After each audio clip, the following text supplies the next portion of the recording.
Hello, everybody. My name is Aiden, and today I'm going to be covering the closeout report for the Project Catalyst proposal IdeaFest Fund 8. IdeaFest is a wonderful opportunity for all of the proposers of a current fund to be able to step up onto a wider stage and a wider platform and present what the proposal is all about to kind of a group of voters and general audience members interested in hearing them out. And then those general audience members are then able to ask them a couple questions and get to learn a little bit more about the proposal and kind of meet the team members behind it. So it's been a wonderful opportunity, and at least for the IdeaFest Fund 8 was submitted in the Fund 7 Community Events Challenge. And so that kind of makes a lot of sense because it's this community event. And of course, it kind of fits right in with why community events is important, which is all about kind of the community-driven projects like Catalyst need organized events to connect and discuss ideas, solve problems together, and initiate collaboration. It's pretty much exactly what IdeaFest is all about, where you have a bunch of people come together into a single event where they can connect, discuss their ideas, their proposals, solve problems together. If anyone kind of wants to collaborate on proposals, that seems to be something that is encouraged a lot in IdeaFest, and a lot of folks come out of it with new connections, and then new connections meaning initiation of collaboration. So there's kind of a great melding of the Community Events Challenge as well as IdeaFest Fund 8 proposal.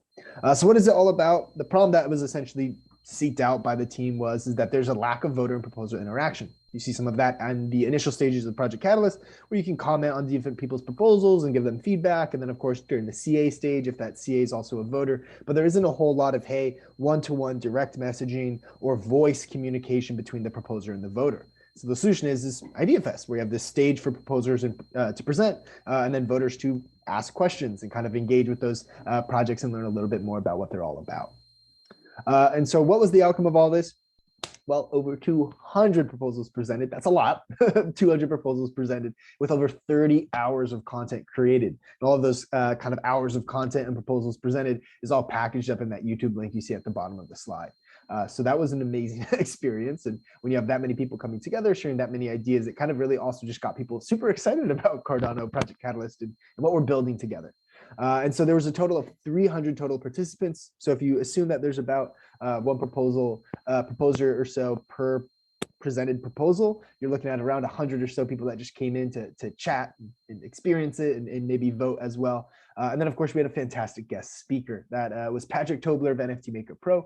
And he did an absolutely fantastic job of showing us kind of what's up because of the success that NFT Maker Pro has kind of seen and how they're kind of achieved funding through Project Catalyst, and then how they used that to kind of go off and build what NFT Maker is all about. And then, of course, at the points when they're like, hey, we need to seek alternative options for capital in order to encourage the growth of NFT Maker Pro. So Patrick gave us a great understanding of, hey, this is how we really used Project Catalyst to be successful, and here's where we kind of turn to other options. So it was an absolutely fantastic presentation to get people excited and also give them a little bit more insight as to what they should kind of look for as they go down the path of Project Catalyst.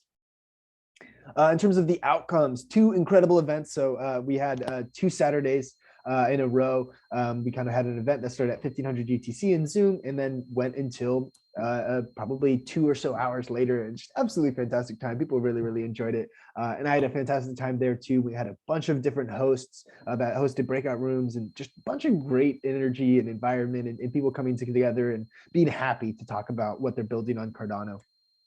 And the challenges, of course, when you're managing, 300 plus people and 200 proposals, and I believe 12 or 13 different hosts for all these breakout rooms is coordination. I mean, just the communication that's needed from a fully remote perspective is definitely a lot. And then, of course, attracting voters. Proposers have a great reason to be there because they want to increase the chances of their proposal being seen and voted on, but voters, not as much. And so working to attract them is really important. And we're kind of going through different guest speakers and opportunities for interaction and whatnot to kind of encourage those folks to come and check it out. In terms of accomplishments, proposer to proposer communication is one that we've always seen with IdeaFest, where the collaboration and the communication and the back and forth between different proposers is really, really strong.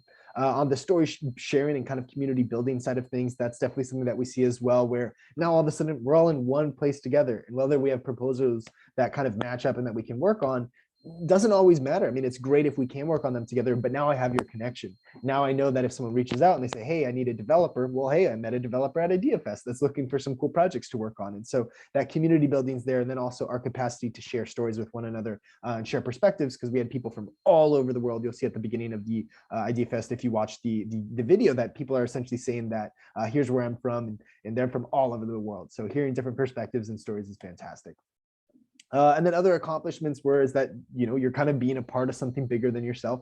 You're part of this wonderful group of people that are working together and creating something really, really powerful.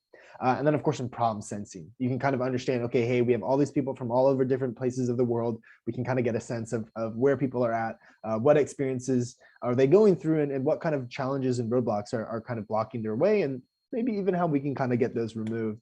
And have a great time. And so overall, the outcome was that you have a stage for every willing proposer to present their idea, receive feedback and questions, and collaborate with members of the community, which is exactly what we're going for in the Community Events Fund 7 Challenge. In terms of what's next, of course, we're going to keep IdeaFest rolling. We kind of got some great feedback at the end that said people really, really liked it and they really, really want to see it again. So, of course, we're going to do IdeaFest and Challenge Fest by the Swarm, the fantastic Catalyst Swarm. And then, of course, the Catalyst Swarm Media and Marketing Lab. And so if you're interested in seeing more stuff out of the wonderful Catalyst Swarm organization, things that kind of represent what Project Catalyst is all about, definitely check out those proposals. And then finally, thank you so much. I really appreciate your all's time. Thank you. IdeaFest would not be possible unless we had, 200 proposals presenting and 300 people showing up and a wonderful guest speaker. So thank you all so much. Please enjoy the rest of your day. This has been the Fund 8, IdeaFest Fund 8 closeout report. Thank you so much. Goodbye.